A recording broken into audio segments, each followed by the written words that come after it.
Alors, bonjour à toutes et à tous. Bienvenue à bord de ce neuvième wagon de notre train de webinaire sur Imagine École et le numérique en éducation. Donc, je me présente rapidement. Maouto Toulan, chef de la division appui au changement et aux instances au sein du programme d'appui au changement et à la transformation de l'éducation, donc programme PACT à la Confémène. Donc, il me fait grand plaisir de modérer le webinaire de cet après-midi qui porte sur la coopération entre élèves avec le numérique et l'intelligence artificielle.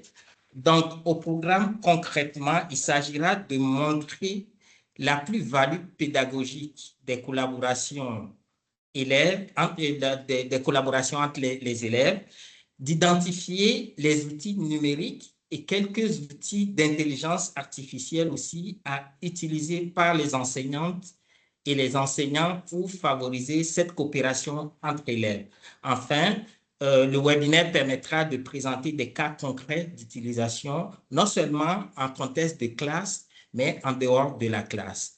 Donc, avant d'entrer dans le vif du sujet, vous me permettrez rapidement, au nom de Monsieur le secrétaire général de la Confémène, de la coordonnatrice du pacte et de toute l'équipe, de remercier nos partenaires techniques et financiers pour Imagine École, donc l'UNESCO, le gouvernement français, le ministère de l'Éducation, mais également le ministère de l'Europe et des Affaires étrangères, les ministères de l'Éducation des 11 pays membres d'Imagine École, France Éducation internationale en abrégé FEI, Réseau Canopé, qui est notre partenaire de façon générale pour Imagine École, mais en particulier pour ce webinaire, donc Réseau Canopé qui n'est plus à présenter. Mascotte aussi, la DDC Suisse, donc la Division du développement et de la coopération suisse, et notre expert de cet après-midi, Monsieur Mathieu Combarnous, expert formateur chez Réseau Canopé. Donc, avant de donner la parole à Mathieu, quelques rappels d'usage. Donc, s'il vous plaît, fermez vos micros quand vous n'avez pas la parole. Et nous vous rappelons aussi que le webinaire sera enregistré. Donc, sans plus tarder, nous allons donner la parole à notre expert de cet après-midi pour nous entretenir sur le thème, comme je le disais, la coopération entre élèves avec le numérique et l'intelligence artificielle. Cher Mathieu, vous avez la parole. Bonjour Maouto, merci de cette belle introduction. Donc bonjour à toutes et à tous. Je suis donc enseignant, formateur auprès du réseau Canopé, comme Maouto l'a spécifié. Et je suis là cet après-midi pour présenter et échanger aussi avec vous sur la coopération entre les élèves grâce aux outils numériques, notamment sur la plateforme, et en présentant aussi quelques pratiques en lien avec l'intelligence artificielle. Donc, je vous propose une présentation en 3 points. Première partie sur la collaboration et la coopération, pour être bien sûr qu'on soit d'accord sur les termes et surtout sur ce qu'ils engagent au niveau des pratiques des élèves. Avec une réflexion quand même sur la transposition au niveau des activités numériques. Une deuxième partie sur des exemples de pratiques que l'on peut mettre en œuvre directement sur la plateforme en termes d'activités collaboratives au niveau des élèves. Et donc une troisième partie axée sur des présentations de pratiques qui s'appuient sur des outils d'intelligence artificielle avec quelques exemples concrets pour plusieurs niveaux d'enseignement. Et ensuite, je pense qu'on a un temps aussi d'échange. Alors, je verrai au niveau du chat, Maouto, je te laisse m'interrompre s'il y a besoin, ou on garde l'ensemble des questions pour la fin. J'ai 2 écrans, mais j'ai besoin de pas mal d'éléments, donc je ne suis pas sûr de pouvoir suivre le chat correctement. Donc, s'il y a quoi que ce soit, tu n'hésites pas. Oui, absolument, Mathieu. D'ailleurs, je propose les questions, qu'on les pose à la fin, mais les participantes et participants ont déjà la possibilité de mettre des commentaires, des questions dans le chat. Très bien, ça me va aussi. Alors, pour commencer, donc la première partie, tout ce qui va toucher à la collaboration et à la coopération, qu'on soit en pratique de classe devant un élève ou qu'on propose cela à nos élèves à distance. Donc, comment est-ce que l'on définit cela? Quand on va parler de coopération et de collaboration, il y a une différence à faire, pas tant au niveau de la mise en œuvre en termes d'organisation, logistique, voire matériel, mais plutôt au niveau de ce que nous, enseignants, nous allons chercher au niveau des productions des élèves et donc de ce qui sera attendu au niveau du travail des élèves. Les deux modalités que l'on retient donc, sont celles et de la coopération et celle de la collaboration. Il y a une différence entre les deux qu'il est notable de souligner, qui va avoir un enjeu important au niveau de l'évaluation individuelle de l'élève. Sur le côté droit, si je commence par la partie droite de mon document, on est sur une répartition d'un travail de groupe. Bon, ici, 4 élèves, ce n'est pas le plus important, avec un objectif de production attendu. Les élèves vont se répartir au sein de ce groupe-là différentes tâches. Ces tâches, une fois réalisées, permettront d'avoir une production collective du groupe. Ça, c'est ce qu'on appelle de manière très générale la collaboration. Ce qui va être intéressant à développer quand on va basculer plutôt sur de la coopération, c'est que sur un même travail de groupe, avec un objectif qui peut être exactement le même, l'enseignant déterminera en amont du travail de groupe des objectifs individuels.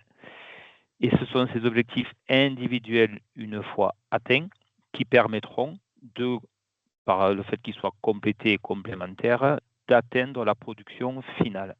C'est vraiment la grosse différence entre ces deux modalités pédagogiques, c'est qu'on va avoir un appui pendant le temps de travail des élèves sur une entrée individuelle. Techniquement, de notre côté, en tant qu'enseignant, ça peut être une production écrite, ça peut être une production numérique, ça peut être une production orale, ça peut être le support que vous voulez, mais quoi qu'il en soit, quand l'élève, de manière individuelle, va s'engager dans la tâche collective du groupe, il aura forcément une production individuelle qui sera attendue et qui fera trace pour nous, pour l'évaluation ensuite. Et bien entendu, qui participera à la réussite de la production du groupe. Donc la grosse différence entre les deux modalités pédagogiques, elle est vraiment ici. Cette entrée individuelle que nous allons choisir pour que chaque élève s'implique individuellement dans la production collective, chose qui peut être beaucoup plus difficile à relever quand on est uniquement dans la collaboration, puisque ces tâches sont réparties entre les élèves entre eux au moment où ils ont connaissance du travail à faire. D'où la difficulté de récupérer vraiment une trace du travail de chaque élève. Et ça va être la même chose quand on va être en travail à distance ou avec des supports numériques. On va aller chercher cette réflexion sur est-ce que je mets mes élèves en collaboration et donc la répartition du travail, je les laisse se l'organiser et je vais moi focaliser sur la production du groupe, ou est-ce que j'anticipe et dans mon parcours, dans mon module, j'organise déjà des entrées individuelles pour récupérer une trace du travail de chacun et ensuite avoir les moyens d'évaluer la production du groupe. C'est vraiment quelque chose de très important qui se transpose sur des pratiques de classe devant élèves, aussi sur des pratiques à distance avec les outils numériques. Donc c'est vraiment quelque chose qu'il faut garder en tête, cette double possibilité que l'on a de faire travailler nos élèves en groupe. Donc une fois qu'on a ciblé les définitions, donc la coopération à gauche et la collaboration à droite, on va avoir plusieurs modalités. Je vous renvoie, je vous montre le schéma, c'est un schéma de Sylvain Connac, qui est un chercheur français, qu'on utilise beaucoup en pratique de classe, mais qui est à mon sens aussi tout à fait transposable à distance, puisqu'il alerte sur certains fonctionnements que l'on peut avoir quand on fait travailler nos élèves en situation coopérative, avec différents degrés d'investissement, mais surtout des différences au niveau des connaissances.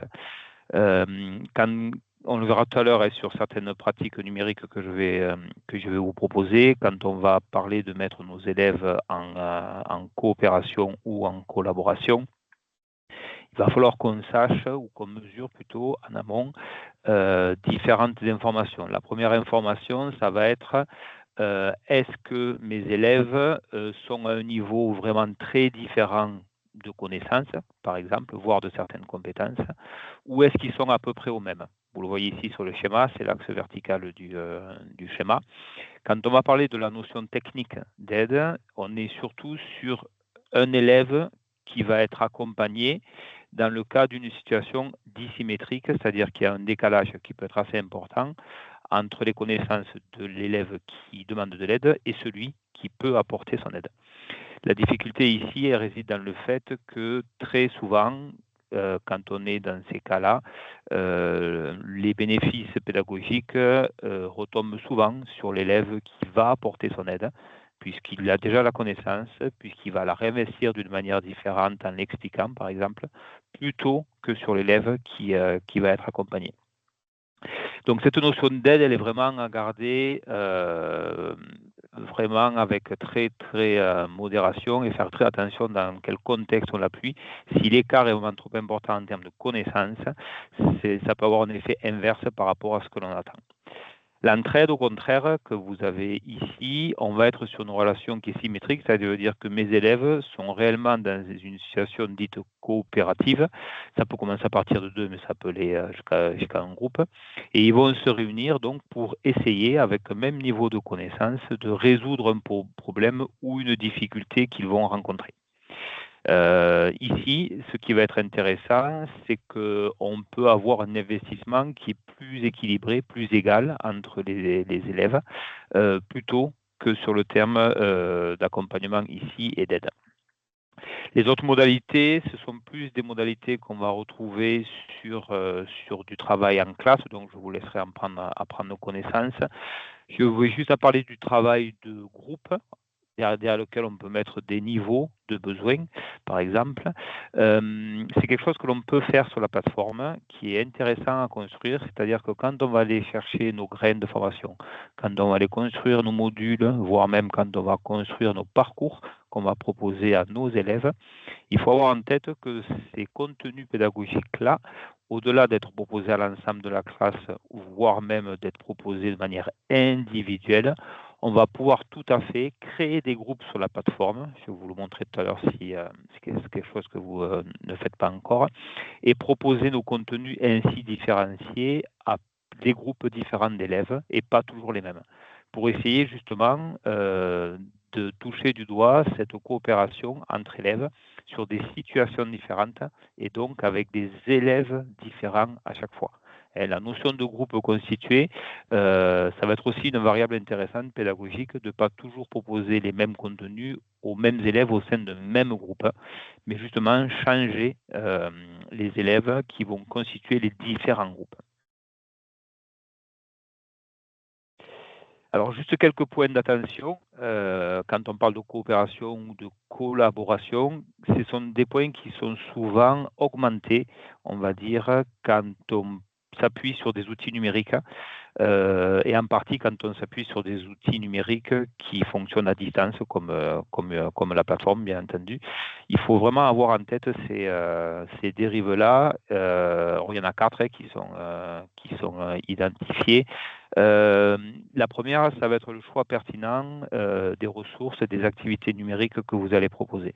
C'est-à-dire que les contenus qui vont être proposés correspondent bien à l'objectif qui est ciblé, correspondent bien au niveau de l'élève en termes de contenu, par exemple au vocabulaire, en termes de durée, si c'est une vidéo, si c'est un fichier son, en termes de volume, si c'est un écrit aussi, par exemple. En termes de difficultés de lecture, si c'est une image ou plusieurs images. Attention à tout ce qui peut parasiter la lecture au niveau des élèves. Vraiment que l'attention des élèves soit focalisée sur le contenu, sur la ressource qui est proposée pour qu'ils rentrent directement dans la tâche qui leur est proposée et qu'ils ne soient pas donc gênés par d'autres éléments. Voilà, qu'ils puissent vraiment se concentrer et fixer leur attention sur la ressource qui leur est proposée et vraiment rentrer dans le travail qui est attendu. Donc ça, on est vraiment sur un choix pédagogique de la ressource, soit une ressource pédagogique que l'on construit, soit une ressource pédagogique que l'on va trouver, mais attention, qu'elle rentre bien dans les critères que je viens d'énoncer. Quand on va basculer sur des activités coopératives ou collaboratives, on va se rapprocher plutôt des 3 autres dérives qui sont proposées. La première, évidemment, c'est la plus connue, c'est ce qu'on appelle la dérive fusionnelle. C'est quand on va mettre les élèves en travail à plusieurs, et notamment en travail à distance, on le verra tout à l'heure sur un ou deux exemples. C'est que certains élèves se détachent d'une réelle implication dans des échanges pour faire consensus avec la production d'autres élèves. Ils vont attendre peut-être que les élèves produisent à distance un contenu, en prendre connaissance et de suite se rattacher à leur production sans même essayer eux-mêmes de produire. Donc ça, c'est quelque chose qu'il faudra mesurer aussi à distance quand on attendra de la part de nos élèves certaines productions numériques.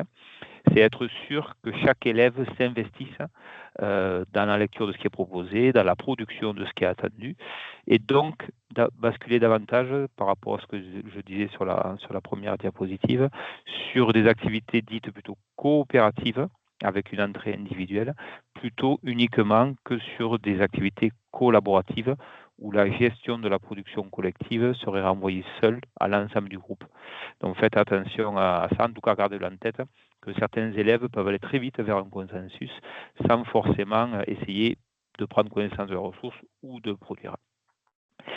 La troisième dérive, elle est plus technique, c'est que les élèves retiennent d'abord que si on les fait travailler en groupe, c'est pour qu'ils coopèrent, qu'ils échangent, mais qu'ils en oublient l'entrée qui est proposée, par exemple l'entrée assez souvent disciplinaire, mais pas uniquement.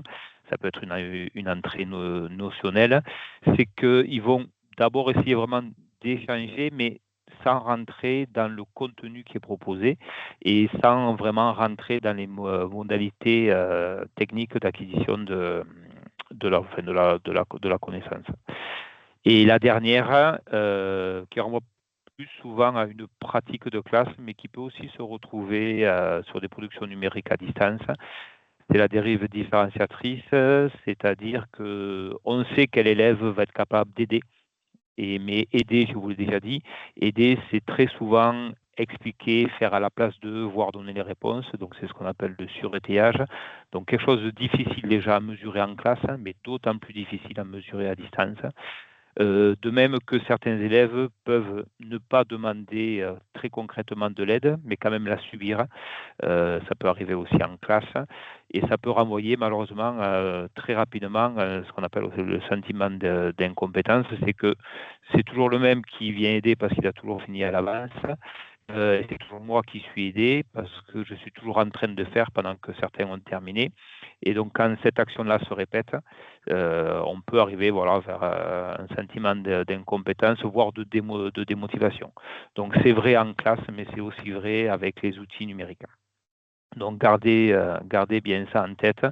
Les autres entrées que j'ai listées, c'est la pratique en fait dans votre quotidien de la classe ou en dehors de la classe, du travail que vous allez proposer à vos élèves, qui va faire que cette perte de contrôle dont on peut parler, cette perte de maîtrise du collectif de la classe ou du groupe, va s'étioler petit à petit. Pensez aussi que les élèves ne vont pas perdre de temps parce qu'ils vont travailler en groupe. Il y a d'autres enjeux que cela. Il faut vraiment insister. C'est quelque chose sur la diapo qu'on verra tout à l'heure. On sait que le travail coopératif, quand il est mis en œuvre de manière régulière en classe, rajoute à la réussite, rajoute à la motivation des élèves. Donc, il faut perdurer sur ce fonctionnement-là et c'est quelque chose qu'on va essayer de transcrire aussi à distance. Donc, sur des activités synchrones ou asynchrones, mais c'est quelque chose qu'il faut essayer aussi de transposer, parce qu'on n'a pas toujours les élèves devant nous, et vous avez aussi des effectifs qui peuvent être très importants, donc le numérique peut avoir peut-être un enjeu ici très important à mettre en œuvre. Sur les avantages, au-delà pas des limites, mais de certaines alertes sur lesquelles je vous dont je parlais, les études vont montrer voilà, qu'il y a des principes qui remontent, qui sont positifs quand on parle d'apprentissage coopératif en classe. Ce qui va ressortir sont les 5 points que vous avez listés. Alors, ce qu'on appelle l'interdépendance positive, c'est savoir que de manière régulière, dans les pratiques de classe, ou en tout cas sur les pratiques très générales que l'enseignant ou l'enseignante vont mettre en œuvre, je sais que je peux aussi m'appuyer, en plus de mon enseignant ou de mon enseignante, sur mes pairs ou certains pairs. Le fait que ces pratiques soient mises en œuvre de manière régulière, ça va me renvoyer au fait que je peux être accompagné par un pair, je peux rentrer dans un groupe de travail pour faire les activités qui me sont demandées. Je sais qu'il y a ce climat de classe qui s'instaure et qui va faire que voilà, je peux m'appuyer sur les uns ou sur les autres. La responsabilité individuelle, bien entendu, elle est engagée, ma responsabilité, quand je suis dans un travail de groupe, en activité coopérative, j'ai quelque chose à réaliser et ce quelque chose va permettre la réussite du groupe. Donc, je m'investis personnellement pour le travail que j'ai à faire, mais aussi pour la réussite du groupe dans lequel je suis impliqué. La promotion des interactions, ça va se mesurer petit à petit, bien entendu. C'est quelque chose qui court vraiment sur le long terme. Ça va être les différents échanges que les élèves vont pouvoir avoir entre eux. Ça va être les entrées au niveau de l'écoute, au niveau de la participation, au niveau des échanges. Tout ceci, évidemment, va faire que ça va se construire petit à petit. C'est long à mettre en œuvre, bien entendu, mais ça fait partie de du point 4 qu'on retrouve derrière. C'est ce qu'on appelle les habiletés sociales, prosociales, voire coopératives, c'est-à-dire la manière que j'ai de rentrer dans le travail de groupe, d'écouter les autres, de participer aux échanges, de mettre en avant mes idées, de les défendre, de les étayer, etc. etc. Toutes ces habiletés prosociales de la vie de la classe qui sont nécessaires pour sortir d'entrée uniquement individuelle et aller vers la construction d'un collectif de classe. Et ensuite, voilà, de manière très générale, tout le processus du travail de groupe qui va petit à petit s'instaurer et qui va faire gagner du temps en pratique côté élève, mais aussi côté enseignant. On va le voir tout à l'heure. Sur les avantages, donc côté élève, je vous l'ai dit, voilà la relation interpersonnelle. Donc, j'ai un soutien, je sais qu'il existe ce soutien dans la classe. J'ai l'accompagnement de l'enseignant ou de l'enseignante, mais j'ai aussi un appui que je peux aller chercher auprès de mes pairs. La complémentarité dans le travail de groupe qui va s'instaurer petit à petit. Je sais que je peux faire partie du travail de groupe, je sais que je peux amener dans ce travail de groupe, et donc je vais participer à une production collective. Et donc, je vais mettre mes idées, mes connaissances au service du travail de groupe. Le conflit d'idées, parce que dans le travail de groupe, il y a des échanges, il y a des moments d'écoute, il y a des moments de discussion. Et ça peut se faire aussi de manière numérique. On verra tout à l'heure des grains que j'ai déposés sur la plateforme qui peuvent amener voilà, ce type d'échange entre les élèves et pas uniquement une simple juxtaposition d'idées. On va vraiment aller dans l'échange, dans l'écoute ou dans la lecture à distance des propositions des uns et des autres. Et bien entendu, mais c'est le plus difficile à mesurer parce que ça ne se fait pas à chaque proposition d'activité coopérative, ce sont toutes les habiletés que les élèves vont pouvoir mettre en avant quand ils seront capables de rentrer dans du travail de groupe. Mais ceci, bien entendu, en termes de compétences, va se mesurer sur un temps bien plus long. Et c'est le fait de pratiques régulières qui va vraiment amener les élèves à réinvestir ces habiletés et surtout à les valoriser et faire le lien, bien entendu, avec la vie dans le travail plus tard en dehors de l'école.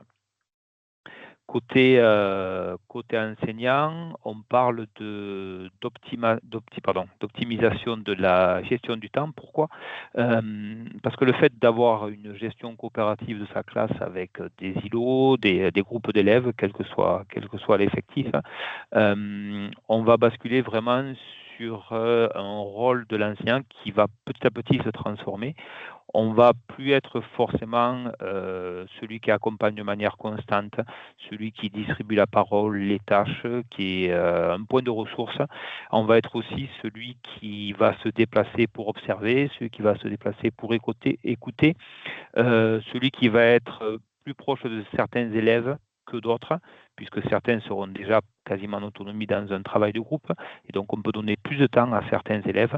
On va vraiment venir à côté de certains élèves plutôt que d'être toujours en face de ces élèves.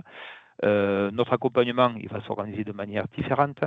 Il va y avoir des ressources qui vont être proposées aux élèves, donc ça va être un point d'appui intéressant. Je ne serai pas toujours, moi, enseignant, le seul à proposer les ressources, à accompagner leur compréhension. Il y aura des aides différentes. Et donc tout ce temps-là, toute cette gestion, on va dire spatiale, même pour les outils numériques, ça va me donner, moi, voilà, un temps différent d'observation, d'écoute. J'aurais même pu mettre d'évaluation pour les outils numériques. Et tout cela va construire, voilà, une dimension coopérative de la vie de la classe, avec une atmosphère aussi, j'ai envie de dire, une atmosphère qui va se construire petit à petit au travers de ces pratiques-là. Avant de passer sur des exemples, je voulais juste vous souligner 3 points importants. Parce que quand on parle de pratiques coopératives, on est en lien avec des apprentissages. Et quand on parle d'apprentissage, on est forcément aussi en lien avec l'évaluation ou certaines modalités d'évaluation. Quand on engage du travail en groupe, il faut avoir à l'esprit, qu'on soit sur de la coopération ou sur de la collaboration, une triple entrée au niveau de ce qu'on va évaluer. Ce qu'on évalue quasiment de manière automatique, c'est effectivement la production globale du groupe. J'ai un groupe de 3, 4, 5, plus davantage d'élèves.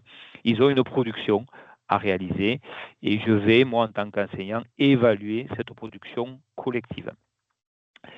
Bien entendu, charge à moi aussi d'évaluer l'entrée individuelle que chacun a pu apporter pour compléter ou participer ou réaliser cette production de groupe. C'est plus évident dans la coopération, puisque j'aurais eu des étapes intermédiaires individuelles et j'aurai des traces de ces éléments-là, et donc je pourrais m'appuyer là-dessus. Et ça sera moins évident sur de la collaboration, puisque j'aurais laissé les élèves s'organiser entre eux, et donc charge à moi d'aller chercher des informations pour savoir quel est vraiment le degré d'implication de chaque élève, quelle est l'évaluation vraiment que je peux faire de la production de chaque élève dans la production globale du groupe. Donc vraiment être en capacité de mesurer l'implication individuelle de chacun et de chacune. Et la troisième entrée, qui fait le lien avec les habiletés dont on parlait tout à l'heure, ça va être tout ce qui va toucher au savoir-être, qui sont des compétences complètement transversales, mais qui vont se mesurer là aussi dans le temps, pas uniquement, bien entendu, au travers des activités coopératives, mais activités de groupe, de vie de la classe, au quotidien de la classe. Mais ça aussi, c'est quelque chose à prendre en compte. C'est-à-dire que les élèves associent le travail de groupe à une production collective, dont j'aurai aussi une évaluation individuelle, mais je serai aussi, sur un temps plus long, évalué par rapport à mon positionnement au sein du groupe en termes d'interaction, comme je le disais tout à l'heure. Donc, c'est souvent des grilles qu'on se crée en tant qu'enseignant d'observation et qu'on utilise sur plusieurs temps de travail de groupe, bien entendu. Et donc, c'est une évaluation vraiment sur le moyen, voire le long terme. Mais voilà, mais gardez vraiment à l'idée ces 3 axes très importants sur lesquels constamment s'appuyer quand on évalue un travail de groupe en collaboration ou en coopération. Pardon. Hop. Donc, l'idée, c'est bien entendu pourquoi proposer un travail coopératif ou collaboratif pour aller bien plus loin qu'un travail individuel, déjà, et ensuite développer toutes ces compétences dites transversales, les relations entre les élèves, les confrontations de points de vue, les échanges de points de vue entre les apprenants, et tout ça pour faire du lien, bien entendu, avec des situations authentiques qui seront rencontrées plus tard dans le monde du travail. Voilà. Donc c'est intéressant, voilà, de le mettre en pratique tôt à l'école pour qu'ensuite, quand les élèves quittent le le cursus scolaire, ils y aient rencontré un maximum de modalités pédagogiques où ils ont été amenés à travailler, pas uniquement de manière individuelle, mais avec des productions attendues au niveau d'un groupe. Donc cette première partie, voilà, c'était pour mettre l'accent sur la collaboration et la coopération d'un point de vue un peu théorique. Maintenant que c'est fait, sur la deuxième partie, on va aller un peu plus voir ce qui se passe sur le côté numérique. Donc on va avoir deux entrées. La première entrée, cette partie-là, ça sera plus à partir de la plateforme pour voir un peu ce qu'il est possible de faire. Et la troisième partie, ça sera donc avec certains outils davantage basés sur l'intelligence artificielle. Donc avant de basculer sur... Oui. Merci beaucoup, Mathieu, pour cette première partie. C'est pas dans nos habitudes, mais il y a quand même une question qui a un lien avec la partie que tu viens de terminer. La question vient du Sénégal. Donc, en mode coopération, comment on tient compte des représentations erronées de certains élèves par rapport au sujet à l'étude? Alors, à mode de coopération, comme vous avez une entrée individuelle dans la production collective, vous aurez un retour sur ce que l'élève a produit ou propose en tout cas au groupe. Et donc, il y a plusieurs possibilités. La première, c'est une fois que le travail est réalisé de manière individuelle, c'est qu'il y a une validation qui est faite par l'enseignant, souvent par une grille de relecture qui peut être proposée par le groupe. Très souvent, dans le travail de groupe, on va leur dire, une fois que chacun ou chacune a produit son contenu, on a une grille de relecture, on met une coche. Premier élève, est-ce qu'il a fait sa production? Oui. Deuxième, troisième, quatrième, oui. Et l'idée, c'est de savoir si cela correspond aux attentes. Donc, c'est à partir de là, il peut y avoir un temps d'échange entre les élèves pour qu'ils discutent des contenus des uns et des autres et s'ils peuvent voir s'ils peuvent l'utiliser pour la production du groupe. Ou alors, c'est une partie qui va se faire sur deux temps différents. Le premier temps de travail du groupe, c'est l'entrée individuelle, la production des uns et des autres. Et ensuite, l'enseignant passe sur une autre séance de classe pour se garder du temps pour évaluer de manière individuelle ce que chacun et chacune aura produit, pour faire en sorte qu'ensuite le travail de groupe parte sur de bonnes bases.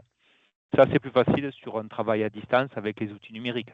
On sera sur des séances qui seront séparées dans le temps et donc, du coup, l'enseignant aura davantage de facilité pour consulter les productions des élèves, voir les modifier ou les compléter. On verra tout à l'heure que c'est intéressant de proposer des activités type QCM ou en tout cas des activités de type fermé pour que les élèves aient une production qui soit auto-corrigée avec des feedbacks ou des rétroactions qui soient déjà proposées par l'enseignant. Et ça permet de valider le contenu pour qu'ensuite le travail de groupe continue. Parfait. Merci beaucoup, Mathieu. On va prendre une deuxième question rapidement et après, on passe aux exemples qui vont peut-être être plus éclairants là pour la suite. Donc, la deuxième question. D'abord, j'espère, Monsieur Ba du Sénégal, que la réponse de Mathieu répond vraiment à votre question. L'autre question, c'est Junior du Congo qui demande comment on évalue les acquis et les bénéfices de l'apprentissage de chaque élève en mode coopération, dans le cadre d'un travail coopératif. Alors, ça va être à peu près la même réponse.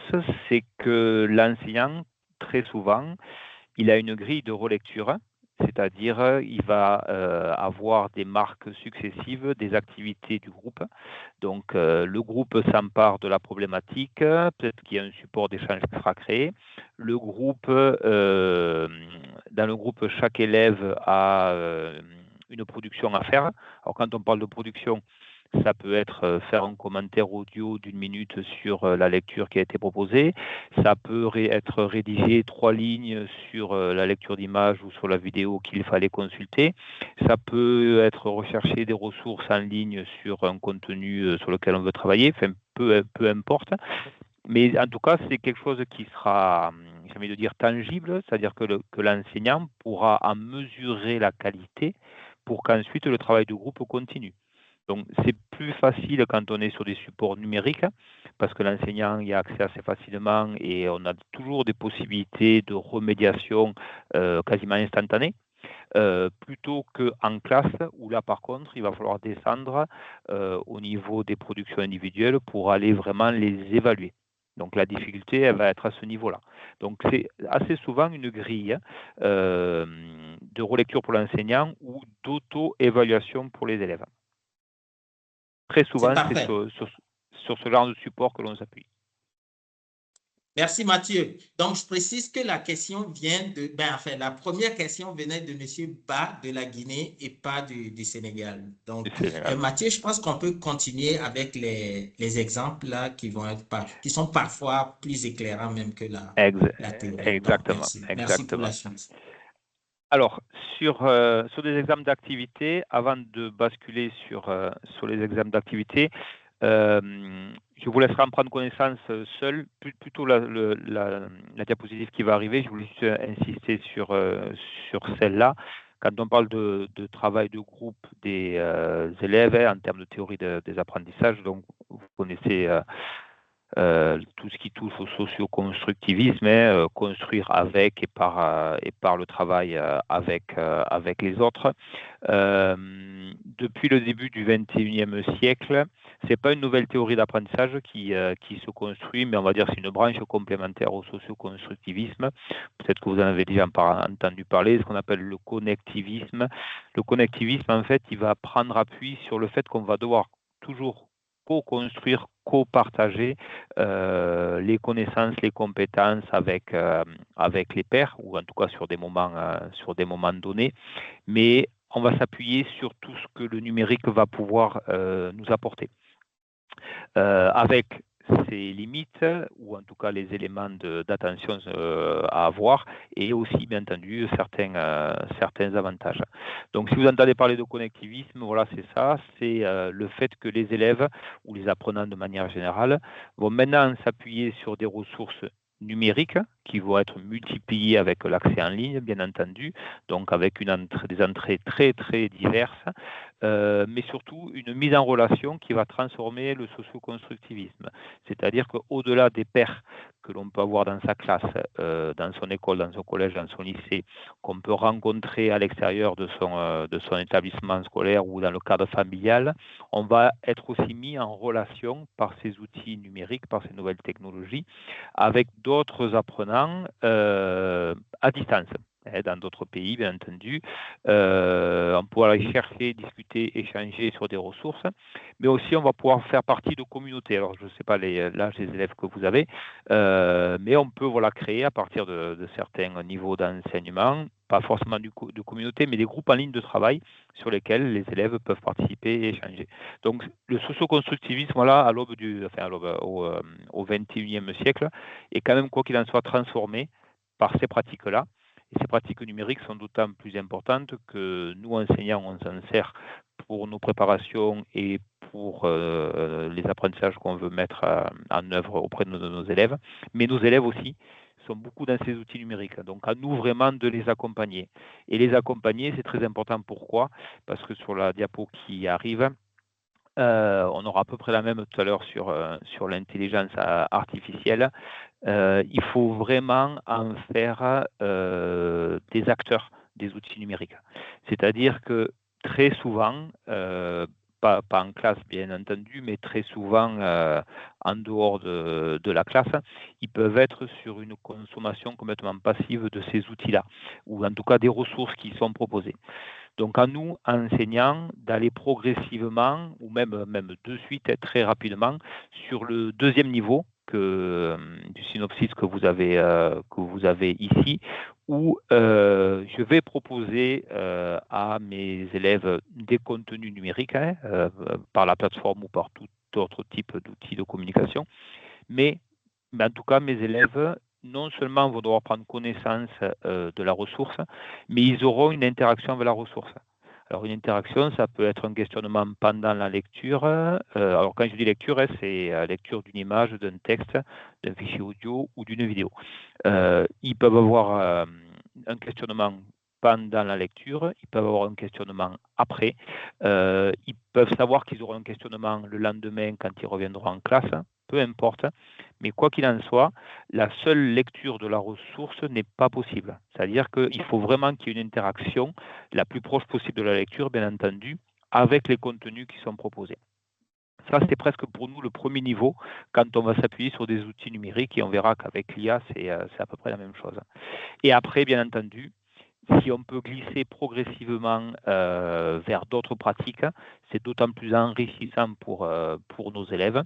Ça va être la possibilité de leur proposer de créer du contenu, donc avoir les outils que l'on a. Donc du coup, on va basculer sur d'autres types de médias. On va aller davantage sur le son, peut-être moins sur la vidéo, ça demande un côté assez technique, mais le son, ça peut être facilitant. Travailler l'image, ça peut être aussi très intéressant. Travailler des productions d'écrits, on verra aussi tout à l'heure des exemples. Et petit à petit, le fait que maintenant des outils en ligne le permettent, je ne vais pas me retrouver seul à créer ce contenu-là. C'est aussi l'idée quand même de la plateforme. C'est que je vais pouvoir co-construire ce contenu-là, voire même le partager avec d'autres personnes et ça va entraîner encore une modification de mon contenu. C'est vers cela qu'il faut aller en termes d'usage réfléchi des outils numériques pour avoir vraiment une pertinence pédagogique dans les choix que je vais opérer. Il faut vraiment glisser petit à petit de cette consommation qui est mesurée avec un questionnement que j'ai anticipé en tant qu'enseignant pour aller vers de la création, de la co-création au sein du groupe classe par exemple, ou alors en termes d'échange sur des plateformes au sein d'un pays ou entre plusieurs pays, peu importe, mais je peux commencer à échanger sur ce que j'ai produit, parce qu'ailleurs ça a été fait aussi, peut-être pas de la même manière, il y a des choses à échanger, donc c'est quelque chose qui va être vraiment très intéressant à interroger, cette réflexion sur les usages du numérique qui évoluent grandement, et avec des outils comme la plateforme, c'est d'autant plus facilitant. Donc sur la plateforme, je vous ai mis juste des exemples, je pourrais vous les partager, de toute façon ils sont en ligne. Vous avez déjà eu une visio sur la plateforme Imagine École. Donc on a 3 niveaux de création de contenu. Le niveau le plus simple, c'est la ressource en soi, c'est ce qu'on appelle un grain. À partir de ces grains, on construit des modules. Donc, dans un module, on va proposer plusieurs grains. Et à partir de modules, on va proposer des parcours. C'est ce que je vous disais tout à l'heure, ces parcours-là, ils peuvent être adressés au groupe classe, ils peuvent être adressés à l'individu, à l'élève, mais ça peut être aussi très intéressant d'associer ces parcours à des groupes d'élèves que l'on va créer et avec des groupes d'élèves qui vont tourner. Ce ne sera pas toujours les mêmes groupes d'élèves. Donc, je vous ai listé 3 exemples ici que je vais vous montrer en ligne. Le premier, ce sont des propositions pédagogiques, il y en aurait bien d'autres, mais c'était histoire de vous en proposer certaines. Les élèves consultent une même ressource, quelle qu'elle soit, et ont des espaces d'échange en ligne. On va aller le voir. La deuxième, écrire une histoire, à l'oral, à l'écrit, ça c'est vous qui verrez, mais à plusieurs mains, avec des propositions de tous les membres du groupe et avec une construction qui se fait dans la durée. Et après, ça peut être aussi commenté, même chose à l'oral ou à l'écrit, un support. Alors, une image qui peut être très riche d'enseignement, un texte qu'on peut comprendre différemment sur certains points, une histoire que l'on écoute selon aussi ce que l'on veut travailler avec les élèves. Donc, quand on va sur la plateforme, vous aurez le lien cliquable ici. Alors, excusez-moi, ça s'affiche sur mon autre écran. Hop. Donc, vous connaissez la plateforme. Je vais sur l'espace des ressources.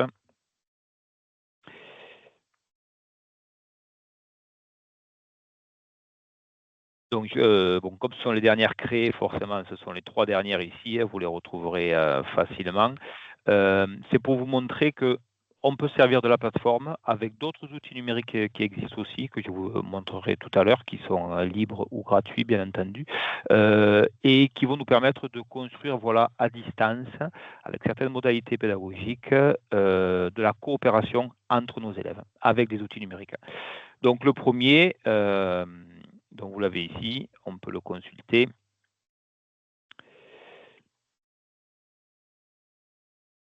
Donc, ça peut être un espace Donc, on est sur un mur collaboratif, juste le temps qui se charge.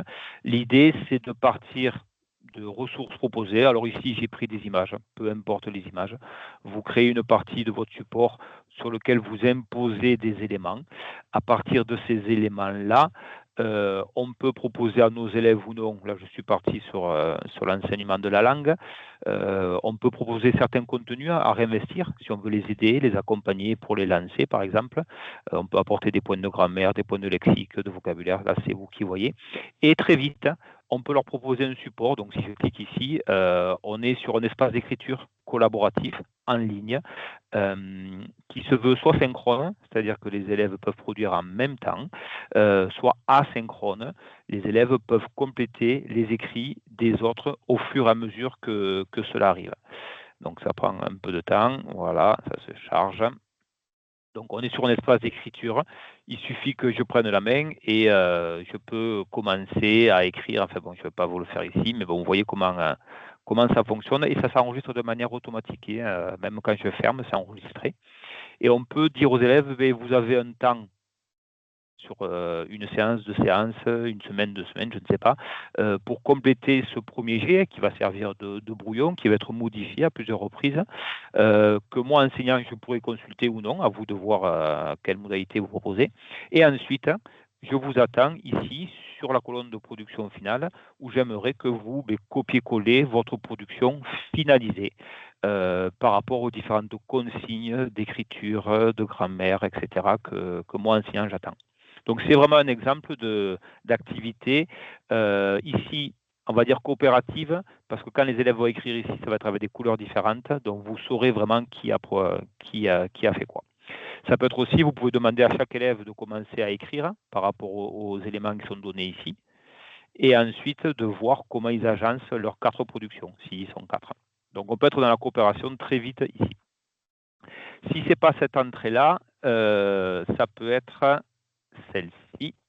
Donc là, on va basculer plus sur l'audio. C'était pour vous montrer aussi qu'avec l'audio, c'était tout à fait possible.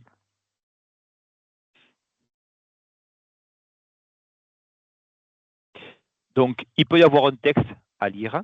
Donc, quel que soit le volume d'écrit, là, c'est vous qui le déterminez. Et vous demandez aux élèves, avec des outils différents, il y a des outils en ligne, il y a des outils sur la plateforme, là, c'est à vous de voir, je vous en ai mis un aussi. Ça peut être de commenter l'histoire qu'ils viennent de lire. Ça peut être résumé à l'oral en, je sais pas, en 500 mots, ce qu'ils ont compris de l'histoire. Ça peut être, je pose 3 questions de compréhension à mes camarades de groupe, mais tout ça uniquement à l'oral. Et les autres répondent aussi à l'oral. Et là, vous avez des fichiers audio qui vont arriver sur la plateforme et vous allez pouvoir, vous, en tant qu'enseignant, les évaluer. Donc ça aussi, ça peut être une activité coopérative très intéressante à mener. Et on n'est pas sur l'écrit, on est sur la compréhension écrite, pardon, mais on est sur l'expression orale. Donc ça peut être aussi quelque chose de très intéressant à faire et qui passe par les outils de la plateforme. Et si ce n'est pas cette entrée-là au niveau de l'oral, je vous en ai proposé une 3e ici.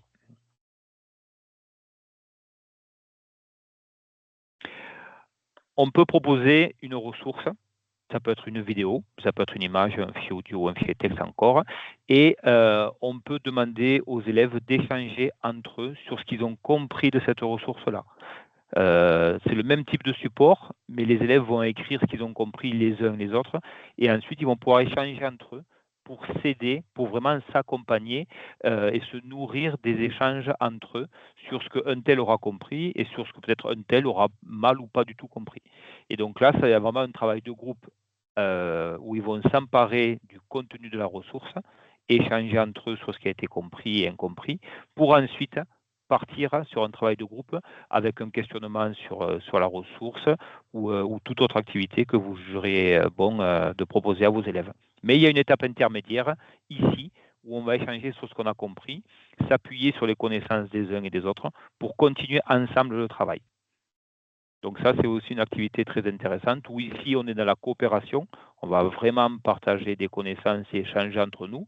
Et ensuite, derrière, on peut être plus dans la collaboration, c'est-à-dire travailler ensemble sans forcément que les tâches soient soit donné aux uns et aux autres, parce qu'on a eu un premier partage ici des connaissances qu'on avait de la ressource qui nous était proposée. Donc ça, sur la plateforme, c'est très facile à faire, c'est très facile à proposer.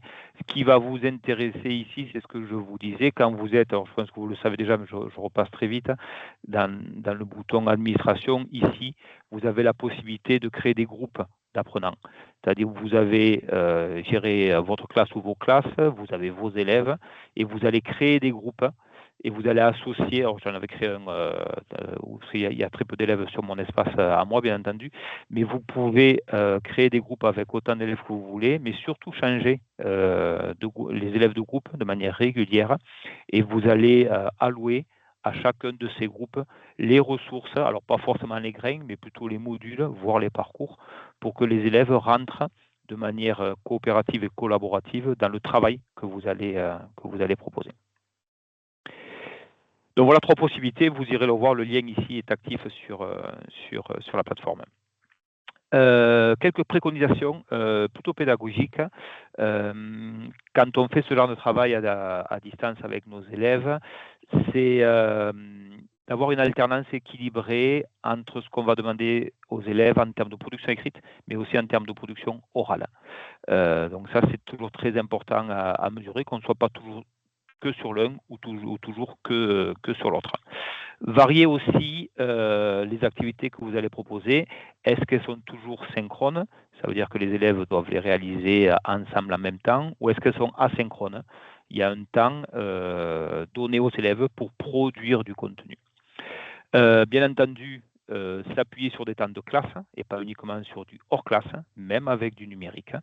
Les temps de classe peuvent être complémentaires du travail qui est proposé en ligne et hors la classe, ou complètement dissociés. Là aussi, c'est intéressant d'avoir cette alternance-là. Quand vous êtes sur la plateforme, par rapport aux outils qui sont proposés, là aussi, en termes d'évaluation, mais en termes aussi de rétroaction des contenus proposés par vos élèves, c'est proposer des contenus fermés, c'est-à-dire des QCM, des textes à trous, des cases à cocher, etc. Pourquoi?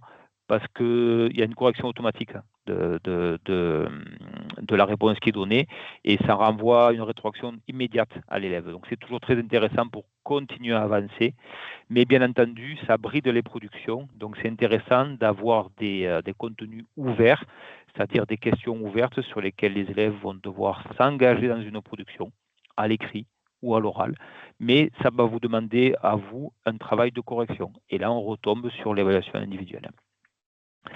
Valider les différentes étapes. Si vous proposez un module ou un parcours à vos élèves sur la plateforme, il peut y avoir des étapes que vous voudrez évaluer de manière collective ou par groupe, voire individuelle, et qui peuvent revenir à des moments de classe. Ça peut être aussi intéressant de reprendre certains points en classe pour rassurer tout le monde au sein du groupe, voire au sein de la classe si tous les groupes ont le même travail. Et ce que je vous disais, donc quand on va créer des groupes d'apprenants ou d'élèves, déjà varier la constitution des groupes, mais le numérique va bien entendu vous permettre de différencier par rapport au contenu, peut-être moins sous activité, mais par rapport au contenu, sur le volume d'écrit à lire, sur la durée de l'audio écouté, sur la longueur de la vidéo à consulter, sur le nombre de lignes à produire, etc. etc. L'outil numérique, pour cela, permet beaucoup de différenciation pédagogique. Donc, sur les outils que j'ai utilisés sur la plateforme, je vous ai mis là, je pense que vous les connaissez. Vous avez les liens directement aussi ici, je passe très vite. Le premier, c'est un mur collaboratif qui permet de déposer du contenu multimédia. Le deuxième, c'est pour s'enregistrer en ligne. Il y a plusieurs outils. Celui-ci est extrêmement simple et permet de partager ensuite très facilement sa production. Le troisième, ça permet de partager des vidéos sans qu'il y ait forcément de publicité ou de suggestion quand on se sert de certaines plateformes. Donc ça, c'est très intéressant. Il n'y a pas de distraction. On parlait tout à l'heure de fixer l'attention des élèves. Donc c'est très intéressant à utiliser. Et un outil aussi pour aider à la lecture qui permet qu'une fois qu'il a un fichier texte, quelle que soit l'extension, de le lire et ainsi, les élèves rentrent dans la compréhension, même s'ils ont certaines difficultés de lecture. Donc ça, ce sont quelques outils libres ou gratuits que vous pouvez utiliser de manière extrêmement simple. Maouto, est-ce que je passe à l'activité, à la partie 3, ou est-ce que tu me Oui, m'arrêtes allons-y, Mathieu. En Allez, 5-10 minutes, s'il vous plaît. alors 10 plutôt. Alors, sur l'IA, alors c'est le même tableau que tout à l'heure, mais appliqué à l'IA, donc je vous laisserai le consulter. C'est la même chose, hein, c'est-à-dire qu'il faut amener nos élèves à avoir un usage raisonné et éthique de l'intelligence artificielle. Donc, il y a différentes étapes, comme tout à l'heure, ne pas être de simples consommateurs, mais être des utilisateurs éclairés de ces outils-là, avec une pertinence pédagogique, surtout quand on est sur des temps de classe. Donc, je vous laisserai le consulter. C'est Margarida Romero qui a créé ce tableau-là, et vous voyez que c'est quand même assez récent. Alors, les outils que je peux vous proposer. Donc il y en a plusieurs, je vais essayer de faire vite. Le premier, c'est une plateforme toute simple. Plutôt que de basculer sur certains outils très connus, celui-ci se base sur modèle libre, modèle de langage libre, qui va aller chercher des informations appropriées à nos élèves, plutôt qu'un langage qui peut être très compliqué, parce que certains outils d'IA vont chercher des informations sur tout Internet. Donc, si vous avez l'occasion, c'est un site qui est hébergé en France, qui s'appelle Vita Science, de manière très simple. Je vous le montre. Juste le temps qu'il s'ouvre. Il propose plusieurs outils. Je vais m'attarder que sur celui qui va permettre de travailler l'écrit. Vous irez voir les autres si cela vous intéresse. On va être sur un premier niveau d'agent conversationnel, c'est-à-dire l'élève va pouvoir échanger sur certaines connaissances avec un agent conversationnel. Donc, on peut ici saisir un contenu ou s'appuyer sur un prompt déjà existant, c'est-à-dire une demande que l'on veut faire, et à partir de là, on a un questionnement qui est posé. Ce qui est intéressant, c'est qu'au-delà des contenus, on peut avoir une entrée un peu technique et un peu éthique par rapport à l'IA. Nous, en France, on a un cadre d'utilisation de l'IA qui interdit d'utiliser ces outils-là avant la 4e, donc avant que les élèves aient 12 ou 13 ans. Ici, on peut voir le fonctionnement. Alors, on va pas rentrer dans le côté technique, parce que je crois que vous avez une formation sur l'IA la semaine dernière ou en novembre. Mais au moins, on peut voir comment c'est construit. Si on ne veut pas le voir, on peut le masquer. On n'a que le contenu qui est produit. On a un retour sur la consommation estimée, ici, sur lequel on peut revenir par rapport aux échanges. Et on a, si vous êtes familier avec les éléments de langage de l'intelligence artificielle, on a plusieurs modèles ici que l'on peut choisir. Pas toujours des modèles, toujours des mêmes pays, mais il y a plusieurs possibilités et ils sont toujours en train de s'améliorer. Cette plateforme va chercher des modèles, voilà, par exemple Mistral, qui est quand même moins connu que certains autres, mais qui fonctionne extrêmement bien pour le contexte scolaire. Donc, un agent conversationnel qui peut être intéressant à utiliser, c'est réellement celui-ci. Si on veut aller encore plus loin, il y a ce qu'on appelle le RAG. Alors, vous regarderez le schéma. Le RAG, en français, donc c'est la génération augmentée par récupération. C'est très intéressant au niveau pédagogique. Pourquoi? Parce qu'on va demander à un modèle d'intelligence artificielle d'aller chercher ces informations uniquement sur des documents que je vais lui fournir. C'est-à-dire, il ne va pas aller en ligne croiser toutes les informations sur tous les sites qui sont référencés dans son modèle. Il va rester enfermé, si je peux dire, dans les documents que je vais lui donner. Ça peut être des outils de bureautique, ça peut être du PDF, ça peut être des vidéos, ça peut être que certains sites. Il va aller uniquement chercher les informations sur ces espaces-là. Et c'est ça qui est très intéressant pour cadrer ce que les élèves vont aller chercher comme information, surtout par rapport à leur niveau d'enseignement. Donc, c'est ce qu'on appelle le RAG, RAG. Un outil qui permet ça, qui est libre, que vous pouvez utiliser, c'est DidacBot, pardon. Je vous montre comment il fonctionne. Il y a plusieurs paramétrages. C'est pas compliqué, il faut juste prendre le temps. Je vous passe les informations, les premières informations. Le niveau cible, vous saurez le trouver. On peut descendre l'âge des élèves, par exemple. Moi, ce qui va m'intéresser, c'est surtout la deuxième entrée ici, le comportement, donc du chatbot et de l'agent conversationnel. En termes d'approche pédagogique, je peux lui demander de poser des questions,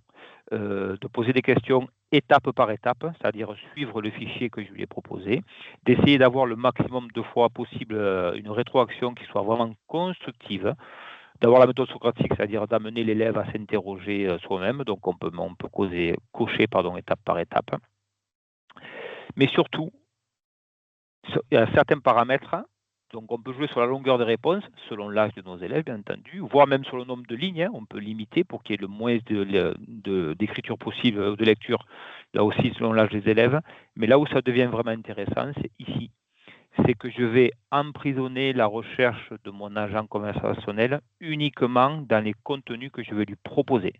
Si, par exemple, je lui propose un travail, donc j'avais préparé un fichier sur la création de l'Empire en France, peu importe.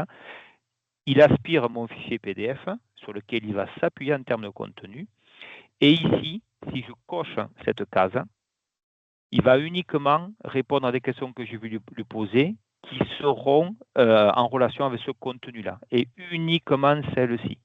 C'est pour ça que le RAG est très intéressant, parce que c'est nous qui déterminons les ressources sur lesquelles l'agent conversationnel va s'appuyer.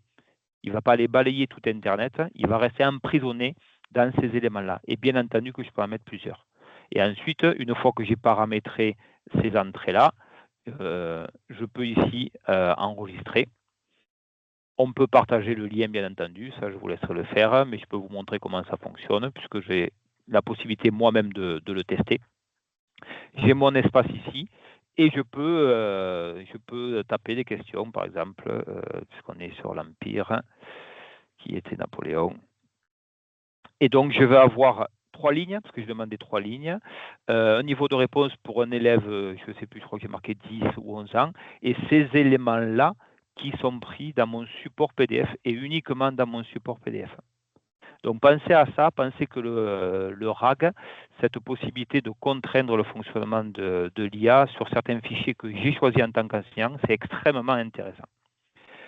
Un autre outil, on est plus sur le versant éthique de l'IA, c'est un outil développé par le gouvernement français qui va vous permettre de comparer plusieurs IA. Donc, il y a énormément de modèles, vous savez qu'il en existe beaucoup. Ça permet de les comparer d'un point de vue de la consommation. On parle de CO2, on parle d'eau, on parle de plein de choses. Ça va permettre alors peut-être pour des élèves un peu plus grands, mais au moins les sensibiliser déjà à ça, c'est intéressant. C'est un site qui est en accès libre que vous pourrez aller consulter. On va poser une question ici, donc on va soumettre un prompt. Alors j'en prends un qui est déjà fait, comme ça je gagne du temps. Et ici, on a la possibilité de choisir les modèles que l'on veut comparer. Donc, il y a quand même beaucoup de modèles qui sont proposés. Il y en a que vous connaissez, bien entendu. Moi, je vais juste prendre 2 modèles aléatoires, peu importe. Et par rapport à ma requête, qui est posée ici, quelle qu'elle soit, j'ai mes éléments de réponse qui vont se construire. Côté gauche, j'ai un certain modèle que je ne connais pas. Côté droit, j'ai un autre modèle. Les éléments se construisent. Bon, là, on va être sur les contenus qui ne sont pas au niveau de nos élèves, qui sont des plus grands que nous. On a le prompt qui est répété ici. On attend que cela se termine, donc je peux voir ce qui est marqué. À moi d'en prendre connaissance. Avec des élèves, on partirait sur des contenus bien plus courts, bien entendu. Une fois que j'ai pris connaissance des réponses des 2 modèles, je peux ici cliquer sur ce qu'ils appellent la révélation des modèles, c'est-à-dire me demander mon avis. Est-ce que pour moi les 2 réponses sont équivalentes ou est-ce qu'il y en a une qui est meilleure que l'autre? On va dire peut-être celle-ci. Et maintenant, en cliquant sur la révélation, je vais avoir les éléments de consommation énergétique, on va dire, et surtout la connaissance des deux modèles. Donc, je sais qu'à gauche, j'ai un certain modèle, ici. À droite, j'en ai un autre. Et ça me dit ce que ça m'a coûté en termes de requêtes en ligne et ce que ça a consommé. Donc, ça peut être intéressant de sensibiliser les élèves par rapport à ça et par rapport à certains modèles, par rapport au niveau de connaissance qu'on veut aller chercher. Est-ce qu'il vaut mieux pas s'appuyer sur certains modèles assez légers, qui ont peut-être moins de paramètres que d'autres, plutôt que d'aller toujours chercher des modèles énormes sur lesquels il y a beaucoup de données et qui ne sont pas forcément nécessaires pour les usages que j'en ai. Donc, c'est un outil qui est peut-être plus intéressant pour vous déjà et ensuite pour vos élèves à un certain âge. Donc, ce site s'appelle Compare IA. Alors là, il n'existe que pour les élèves à partir donc de 6 ans à 10 ans. C'est pour créer des dictées. S'il y a des collègues qui sont concernés, je le montre très rapidement. Vous avez plusieurs paramètres à utiliser. Donc, vous avez CP et collège, donc jusqu'à 14 ans. On peut choisir des thématiques. On peut choisir des auteurs, bon, ça va très vite. Le nombre de mots, le nombre de phrases, il y a plusieurs entrées au niveau de la conjugaison. Je vous laisse revoir tout ce qui est proposé. Je peux choisir que l'outil me propose, par exemple, 3 dictées différentes, ou 2, ou 4, ou 5, peu importe. S'il m'en propose 4, j'ai 4 modèles de langage ici qui vont me les proposer. Et à partir de là, je peux voir ce qui est fait. Et je peux les copier-coller si elles me conviennent, ou je peux les modifier si j'ai besoin d'aller encore plus loin. Donc voilà, par exemple, la première proposition, elle est ici, la deuxième, elle est ici, la troisième, elle est ici, etc. Ça peut vous faire gagner du temps dans certaines pratiques avec des entrées très, très précises au niveau des contenus. Donc ça, c'est Dictia qui existe pour l'école et le collège, donc on va dire de 6 ans jusqu'à 14 ans. C'est un outil qui est libre et qui est gratuit, bien entendu. Même chose, au tout début, je vous parlais d'améliorer les écrits de nos élèves. Vous avez Scribent, qui est un outil qui est gratuit. Là, c'est plus pour finaliser les productions de vos élèves, s'ils veulent avoir un accompagnement sur la correction orthographique au niveau de la grammaire, de la syntaxe, etc. Vous irez le consulter, même chose. Je vais vous le montrer ici. Scribent, je l'ai mis ici, voilà. Quand je vais taper ou copier-coller du texte, parce que les élèves en seront peut-être à copier-coller du texte, je veux écrire mon texte, par exemple. Donc, j'ai fait quelques fautes, il me les surligne et il me propose, quand je vais cliquer, des éléments de correction, en m'explicitant la règle et en me proposant une correction possible à chaque fois. Donc, c'est quelque chose qui peut être intéressant aussi à utiliser, peut-être plus sur une fin de production pour enrichir un texte, mais en tout cas, ça peut être intéressant que les élèves passent par ces outils-là et gagnent un petit peu en autonomie par rapport au travail qui est demandé. Et c'est aussi basé, bien entendu, sur de l'intelligence artificielle. Perplexity, je le passe, je vous laisserai le tester. C'est un agent conversationnel aussi, mais qui est... Alors, le gros avantage de Perplexity, je vous le montre quand même, c'est que c'est un des outils d'IA qui, alors il est gratuit, il n'y a pas besoin d'avoir un compte. On va poser une question. Par exemple, je voudrais faire une séance en maths pour des troisièmes sur les fractions.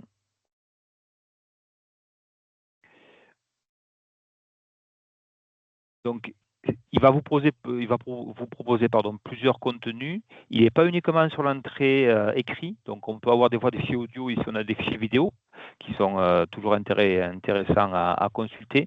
Mais le gros avantage de Perplexity, c'est qu'il va vous dire, ou en tout cas vous donner la possibilité de savoir où est-ce qu'il est allé chercher l'information. Il y a beaucoup de modèles d'IA qui vous renvoient du contenu uniquement, mais qui ne vous disent pas où ils sont allés chercher l'information. Perplexity vous dit, ben voilà, telle entrée, tel objectif quand on fait une séance sur les fractions pour le troisième, cette entrée-là, je suis allé chercher sur ce site-là. Cette entrée-là, sur ce site-là. Et on peut vérifier avec le lien sur le site où est-ce qu'il est allé chercher. Il y a vraiment, on n'est pas sur du RAG, mais on a moyen de vérifier les ressources sur lesquelles s'est appuyé l'IA. Et ça, c'est vraiment extrêmement intéressant, surtout que nous, ça peut nous donner des ressources qu'on ne connaît pas. Par exemple, ça, je ne la connaissais pas. Et à chaque fois, c'est la même chose. Donc, ça donne davantage de valeur à ce qui est proposé par l'IA. Et Maruto, je finis sur celui-ci, Quiz Wizard. Oui. Quiz Wizard, il va... Quiz Wizard, il va vous permettre de créer des quiz. Alors, pas uniquement des QCM. Donc, alors, je m'étais connecté pour gagner un tout petit peu de temps tout à l'heure. Voilà, ici. Il faut créer un compte, mais c'est gratuit. Donc, c'est un outil pour nous, enseignants, bien entendu, pas pour les élèves, sauf que quand le support sera créé. On peut créer des questionnaires à partir de supports multiples, à partir d'une vidéo sur certaines plateformes, par exemple. Si je veux créer, j'ai rentré une vidéo que j'ai copié-collé de YouTube, donc c'est une vidéo de Réseau Canopé que j'ai prise ici sur les fondamentaux de Réseau Canopé. À partir de la vidéo, il va être capable de générer des questionnaires. Alors, vous voyez qu'il y a plusieurs types de questionnaires. Des flashcards, ça marche très très bien. Des QCM, par exemple. Je veux un QCM. Je veux qu'il n'y ait qu'une bonne réponse à chaque fois et 3 réponses fausses, donc 4 propositions. Si je ne veux que ça, je lui demande de générer le contenu et dans les quelques secondes, il va me proposer des questions issues de la vidéo. Alors, bien entendu que moi, en amont, je connais la vidéo, je vais les consulter, mais je peux toujours modifier les questions. Vous avez vu que vous avez la poubelle ici. Je peux modifier les réponses, je peux changer les réponses, je peux faire tout ce que je veux. Et ensuite, si le support me convient, je peux l'exporter. Et l'exporter, on va retomber sur tous les types d'export qu'on connaît, la bureautique, bien entendu. Mais après, si vous avez certains outils numériques que vous utilisez, vous pouvez importer vos QCM dans ces outils-là, notamment H5P qui est libre, ou d'autres solutions en ligne. Mais on gagne énormément de temps. Alors, bien entendu, on gagne du temps côté technique, mais à nous de relire les questions, de relire les propositions de réponse. Mais c'est un outil qui marche extrêmement bien. Ça peut être des textes à trous, ça peut être des flashcards. Merci, Voilà. Merci beaucoup. Merci pour la présentation passionnante. Tu as très bien expliqué les concepts de collaboration, coopération, les plus-values. Les exemples aussi ont été très inspirants et tu vois les remerciements, là, les mets sur l'écran. Et non, je vois pas encore, tu as donné énormément de références, d'outils. Je voudrais rassurer toutes les participantes et les participants aussi que d'abord, évidemment, le webinaire est enregistré, vous aurez le lien et les documents vous seront transmis aussi. Donc, il ne nous reste pas beaucoup de temps pour les questions. Donc, d'avance, là, nos excuses si on n'arrive pas à passer à travers toutes les questions. Mais comme je l'ai dit, vous aurez les documents, l'enregistrement aussi.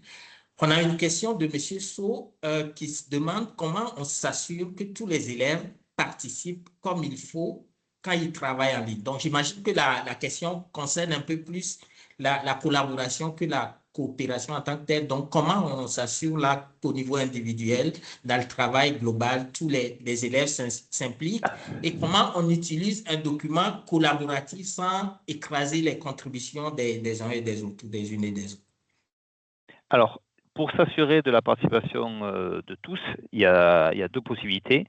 Si on est en collaboration, on fait confiance au groupe pour qu'ils avancent vers la production collective. Donc ça, c'est sur un certain niveau de pratique au niveau du travail de groupe. Mais en coopération, on a plusieurs possibilités.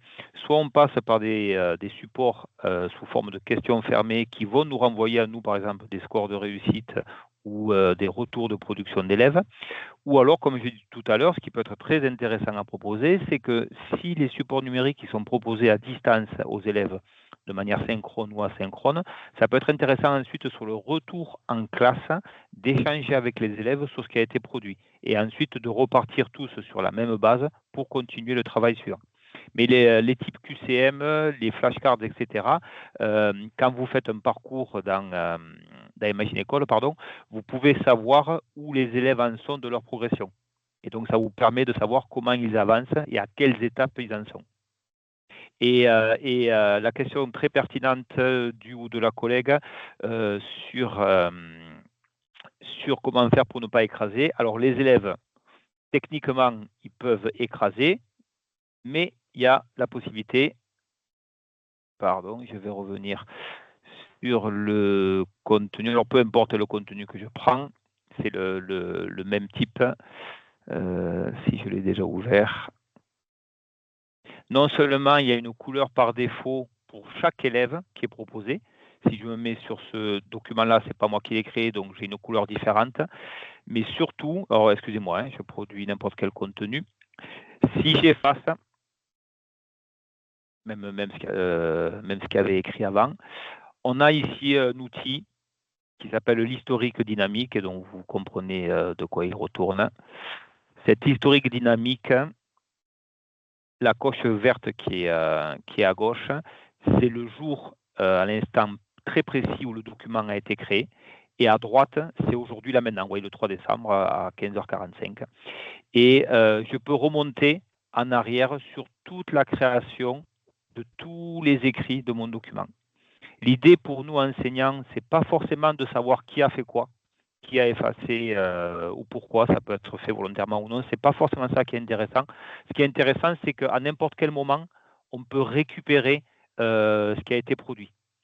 Et il y a des éléments qui peuvent être intéressants, ça peut être cette partie-là, ou alors je reviens complètement en arrière. Mais quoi qu'il en soit, à n'importe quel moment de la vie du support numérique, je suis en capacité de récupérer tout ce qui a été créé. On peut l'effacer, mais on ne peut pas le supprimer. Je peux toujours y retomber dessus.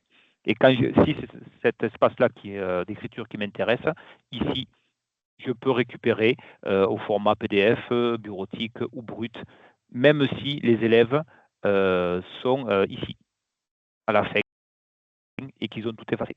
Je peux moi aussi revenir et tout récupérer. Et c'est pour ça que l'outil est vraiment intéressant pédagogiquement. Il n'y a pas possibilité de supprimer définitivement ce qui a été produit par tous les élèves. Merci. Merci Mathieu. Je vais lire une autre question d'ici là. On va aussi permettre aux personnes présentes de poser des questions en direct. Donc, les personnes qui sont intéressées à poser les questions en direct, manifestez-vous en lever la main, en cliquant sur l'icône lever la main. Les collègues vont vous donner accès là, au micro. Vous pourriez vous-même ouvrir vos micros pour poser les questions. En attendant, il y a un participant qui se demande, monsieur ou madame Arfuna, est-ce que c'est possible d'utiliser la coopération, d'appliquer la coopération ou la collaboration pour des effectifs d'environ 70 élèves? Donc, à la limite, là, c'est possible de scinder les classes en petits groupes. Mais bon, je vous laisse élaborer là, Mathieu. Alors, c'est des effectifs que j'ai jamais eu forcément en classe, mais je suis intervenu dans des formations dans plusieurs pays africains où effectivement les effectifs étaient pléthoriques, même plus que ça. Alors, moi je vous dirais oui, mais pas tout le groupe classe en même temps. C'est-à-dire peut-être couper si on part sur 70 élèves, gérer un groupe de 40 ou de 45, et ensuite pour ceux qui restent, 20-25, les mettre en groupe, par exemple de 5, et sur les différents jours de la semaine tourner, que ce ne soient pas toujours les mêmes élèves qui soient sur les activités de groupe, mais qui passent sur l'activité du grand groupe classe. C'est une organisation pédagogique à réfléchir sur la semaine, voire sur plusieurs semaines. Mais l'effectif global, donc, techniquement, c'est pas possible en termes de mobilier déjà, en termes d'espace. Mais par contre, si vous scindez votre collectif de la classe, on va dire en 2 tiers, 1 tiers, et que c'est 1 tiers qui est en coopération et que le lendemain, il y a 2 tiers qui tournent et le troisième lendemain, l'autre tiers, je pense vraiment que c'est possible. Mais la difficulté, elle ne va pas être tant dans la première mise en œuvre que vous allez faire, elle va être dans le fait de perdurer, de continuer à faire. C'est surtout là la difficulté. On a le même problème avec des effectifs moins importants. C'est vraiment d'accepter que cette mise en œuvre pédagogique, elle va prendre du temps pour plein de raisons, parce que les élèves ne sont pas habitués, parce qu'ils vont se lever, parce qu'ils vont discuter, parce qu'ils vont poser plein de questions. C'est vous aussi, restez motivé dans cette perspective pédagogique et insistez pour que ça commence à payer, mais petit à petit. Merci, Mathieu. Donc, dernière question dans le chat, dans le clavardage, avant d'aller aux questions en direct. Elle nous vient, cette question-là, de Monsieur Diallo, depuis la Guinée. Donc, comment les outils numériques peuvent aider les élèves à mieux coopérer sans pour autant réduire leur autonomie, esprit critique ou la qualité des interactions humaines? Bien, évidemment, ici, on parle d'outils numériques utilisés par les élèves en groupe, en classe ou même en dehors des classes. Ce pas des outils qui sont utilisés individuellement, mais je te laisse là confirmer, élaborer un tout petit peu Alors, là-dessus, Mathieu. Alors, ce qui va être intéressant, c'est que les outils numériques, ils vont permettre une différenciation plus facile que ce qu'on peut proposer en classe. Ça, c'est déjà la première chose. La seconde chose, et ça fait le lien avec ce que j'ai dit aussi pendant le webinaire, c'est pour moi, il ne faut pas dissocier les usages du numérique avec forcément du travail à proposer aux élèves en dehors de la classe. Il faut toujours faire du lien entre ce qu'on propose en dehors de la classe sur des supports numériques et ce que l'on va ensuite refaire en classe. Votre séquence pédagogique d'apprentissage, elle va s'appuyer sur différents moments. Il y aura des moments en classe, il y aura des moments hors la classe, il y aura des moments avec les outils numériques, il y aura des moments sans les outils numériques. Et il faut faire du sens avec tout ça, c'est-à-dire que les élèves ne soient jamais uniquement seuls sur des outils numériques, mais qu'ils sachent qu'ils ont toujours besoin, ou il y aura toujours d'autres modalités qui vont s'appuyer sur le travail de groupe, sur du travail à deux, ou sur du travail collectif, ou du travail avec l'enseignant. Il y a toujours ces différentes modalités. Ils n'auront jamais toujours des activités numériques à faire seuls. Il y aura toujours un retour au collectif, au travail de groupe qui se fera en classe ou à distance. Mais c'est primordial. C'est primordial de ne pas rester enfermé uniquement dans du numérique seul. Merci Mathieu. Donc, nous allons passer maintenant aux questions en direct. Monsieur Camara, donc ouvrez votre micro et posez votre question, s'il vous plaît.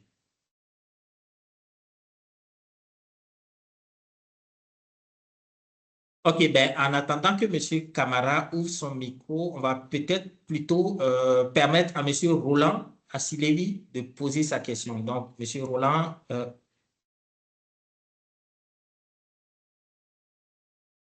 Oui, merci. Merci pour cette présentation qui est très intéressante. Alors, ma question va dans le cadre, bon, moi je prends un cas particulier, on demande aux apprenants de préparer un exposé. Alors, généralement, quand ils présentent le produit, le résultat, en tant que formateur enseignant, on arrive à détecter ceux qui ont le plus collaboré ou pas dans les évaluations et dans les questions à l'oral. Maintenant, moi, j'aimerais savoir, est-ce qu'avec cette pratique, en utilisant ces outils, est-ce qu'il y a un moyen technologique de pouvoir évaluer ce qui est produit par ces apprenants, ou est-ce qu'il y a une autre méthode aujourd'hui de pouvoir les évaluer pour s'assurer que l'objectif est atteint? Mathieu, est-ce que tu as compris est-ce que vous avez compris la Non, question? non, parce que le son a été coupé, donc peut-être pas de ton côté. Vas-y, je t'écoute. C'est ça. En fait, Monsieur Roland cherche à déterminer là comment on peut évaluer la contribution de chaque élève ou d'un apprenant pris individuellement dans un contexte de travail collaboratif. Donc, vous avez déjà élaboré sur le sujet, donc peut-être revenir là-dessus très rapidement, peut-être en 30 secondes. Lui, il a pris l'exemple d'un exposé, mais vous aviez tantôt pris l'exemple d'un test là, collaboratif où on pouvait changer Oui. les couleurs. Donc, dans le contexte d'un exposé, qu'est-ce qu'on fait, par exemple? Dans le contexte d'un exposé, alors écrit ou oral, je ne sais pas. Moi, je vous encouragerais à partir sur des activités coopératives. Pourquoi? Parce que au-delà de l'idée générale de travail qui sera donnée au groupe, vous allez identifier des contenus sur un débat ou sur des ressources ou sur une information quelle qu'elle soit. Ça serait intéressant de dire, eh bien, voilà, le groupe prend connaissance de la question qui lui est posée. Et avant de me faire une réponse, mais quand je dis avant, il y a plusieurs séances de travail, Chacune au sein du groupe, vous allez me faire 2 minutes d'enregistrement audio sur le débat, sur l'information que je vous ai donnée. Vous allez chacune m'écrire 10 lignes sur ce qui a été proposé et de manière individuelle. Et une fois que ce travail aura été fait, la séance pour vous, elle est terminée. Vous prenez connaissance des productions individuelles de chaque élève et ensuite vous leur faites un retour individuel pour qu'ils avancent ensuite collectivement. C'est votre premier niveau d'évaluation de la production de chaque élève. Et à partir de là, ils ont leurs éléments à eux et ils peuvent en discuter, échanger par rapport à ce qu'ils ont produit. Donc, du coup, c'est plus de la coopération que de la collaboration. Parfait. Merci beaucoup, Merci bien. Mathieu. Réponse complète.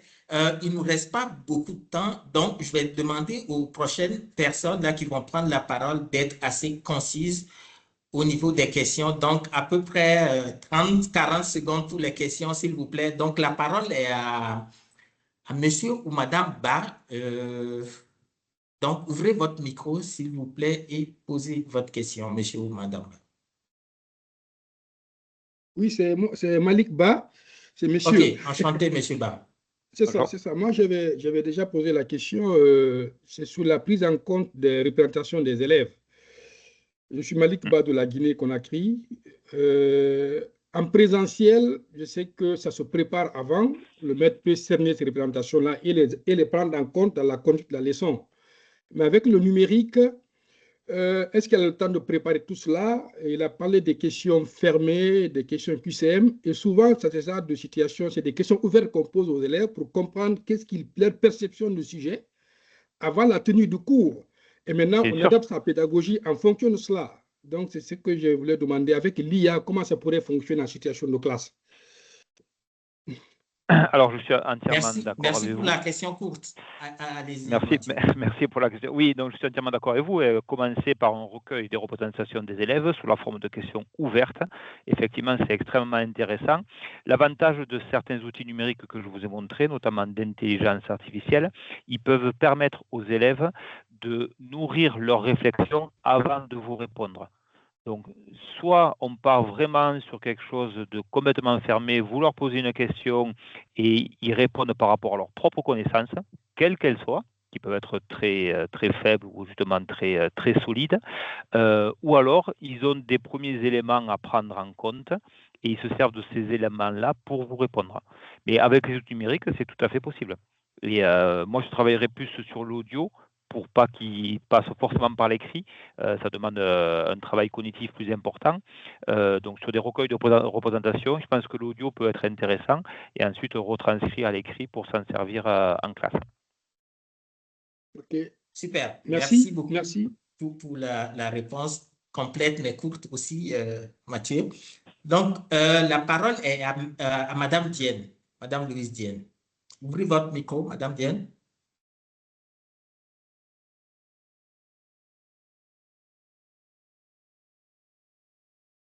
Madame Dienne, ouvrez s'il vous plaît votre micro.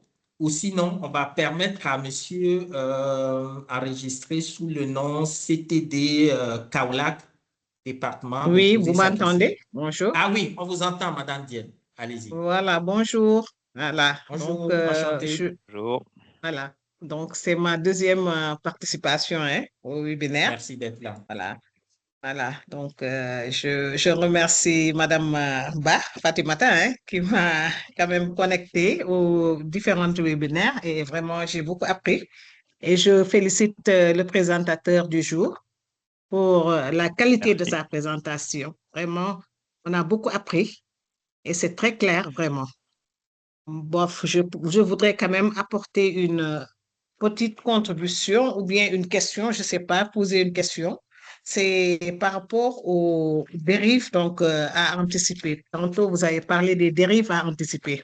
Voilà, surtout avec le numérique. Les dérives, vous aviez cité 3 donc, dérives fusionnelles, productivistes et différenciatrices. Voilà. Et attentionnelles.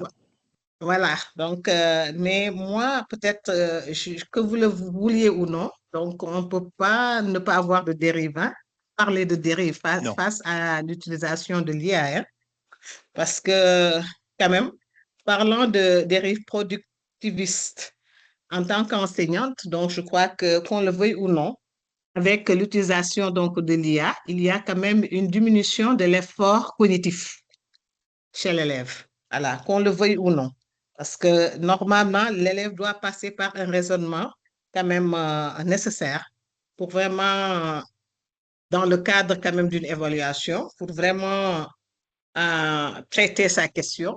Mais avec l'IA, donc je pense qu'il y a cette diminution quand même de l'effort cognitif donc, de l'élève. Maintenant, qu'est-ce qu'il faudrait faire vraiment pour vraiment éventuellement euh, parer à cela? Donc, c'est ça ma question. Voilà.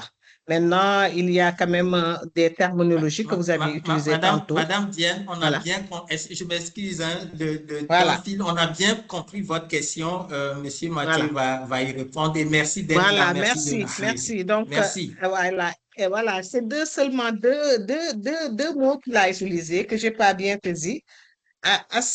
Synchrone, synchro, je Asynchrone, crois. ouais, Voilà, c'est ça. Vraiment, si vous et pouvez synchrone. expliquer, si on a le temps, ou bien vous me le mettez dans le chat, hein. Merci beaucoup. Oui, Voilà. alors Merci à vous. synchrone, c'est une activité numérique qui se passe en temps réel. Ce qu'on est en train de faire là, par exemple, c'est une activité synchrone. Et une activité asynchrone, c'est par exemple un forum, un mail. C'est une activité numérique différée dans le temps entre les différents participants. Si je vous envoie un mail, vous n'allez pas le lire là maintenant dans la seconde, c'est une activité asynchrone. Si j'écris sur un forum, ma réponse, vous l'aurez dans quelques minutes, dans quelques heures, dans quelques jours. C'est une activité asynchrone qui ne se passe pas à l'instant T.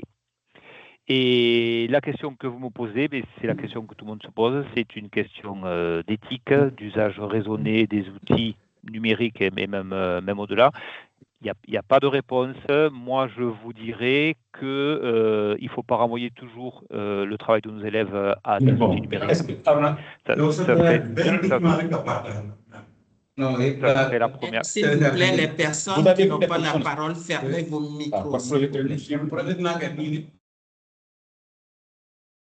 Alors, ça serait de ne pas renvoyer toujours à des outils numériques et toujours donner beaucoup de valeur à ce qui se passe aussi en classe. Et pour le travail qui n'est pas en classe, c'est pas toujours du numérique. C'est aussi des productions papier, c'est aussi du travail à l'oral avec des échanges.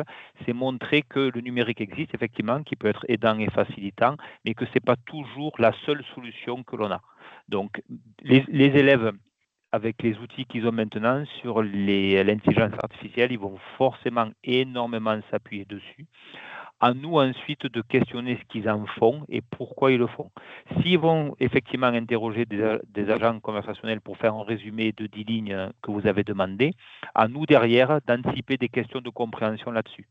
C'est-à-dire, on sait qu'ils vont faire cela, donc à nous derrière d'anticiper d'autres réponses pédagogiques pour être sûr qu'ils ont vraiment compris ce qu'ils ont fait, ou en tout cas qu'ils ont mis du sens à ce qu'ils ont fait. Merci beaucoup, Mathieu. Merci à toutes et à tous. Donc, vraiment désolé là pour toutes les personnes qui attendent de prendre la parole ou qui ont posé des questions, qui ont mis des commentaires dans le chat, mais qui n'ont pas pu avoir des réponses. Nous sommes malheureusement déjà à la fin de ce webinaire. On a même dépassé le temps. Donc, nous allons prendre la photo de famille, s'il vous plaît, et je vais demander aux collègues là de permettre à tout le monde d'ouvrir les caméras pour les photos de famille. Et donc, pendant qu'on ouvre les caméras, je voudrais qu'on, toutes et tous ensemble, là, qu'on remercie encore une fois très chaleureusement Mathieu pour cette excellente présentation et pour toutes les belles réponses là qu'il a eu à apporter aux questions aussi. Donc, pendant qu'on ouvre les caméras, vous me permettrez encore une fois, au nom de Monsieur le secrétaire général de la Confémen, de Madame la coordonnatrice du PAC, de vous remercier. Mais franchement, nos remerciements, ils sont sincères. Il n'y aura pas ces webinaires-là sans votre présence en grand nombre, semaine après semaine. Donc, vous nous suivez là d'un peu partout, de l'Algérie, du Cameroun, du Congo-Brazzaville, de la Côte d'Ivoire, de la Guinée, d'Haïti, de la RDC, de la France, du Burkina Faso, de Madagascar, du Mali, du Sénégal, de Djibouti. Et franchement, merci d'être là. J'espère que j'ai essayé quand même de citer tous les pays. et vous êtes souvent des enseignants à nous suivre, beaucoup d'enseignants, mais nous avons aussi la présence des personnes qu'on appelle les correspondants nationaux de la Confimène, qui sont en fait les représentants des ministres. Donc, merci à Mélanie Guillemette du Québec d'être présente, Monsieur Abdoulaye Seyd Mahamad du Tchad et M. Serge Ndereimana du Burundi. Donc, s'il y a des CN qui sont là, ils peuvent se manifester aussi. Merci beaucoup à tout le monde. On ouvre les caméras, on prend les photos. On se dit à la semaine prochaine. Donc, le mercredi prochain, on va boucler la boucle pour nos webinaires avec un sujet tout aussi intéressant. Donc, aujourd'hui, on a parlé de collaboration entre élèves. La semaine prochaine, on va parler de collaboration entre enseignants. On vous réserve une surprise là, je ne vous en dis pas plus. Continuez à nous suivre sur nos réseaux sociaux et au plaisir de vous retrouver en grand nombre le mercredi prochain. Merci encore à toutes et à tous. Merci beaucoup. Merci. Allez, bye bye. À mercredi prochain. Bye. Allez, Merci. bye. Le rendez-vous est pris. Au revoir. Au revoir. Merci. Anne, est-ce que c'est bon pour les photos ou on attend un tout petit peu encore? 1 minute, s'il vous plaît.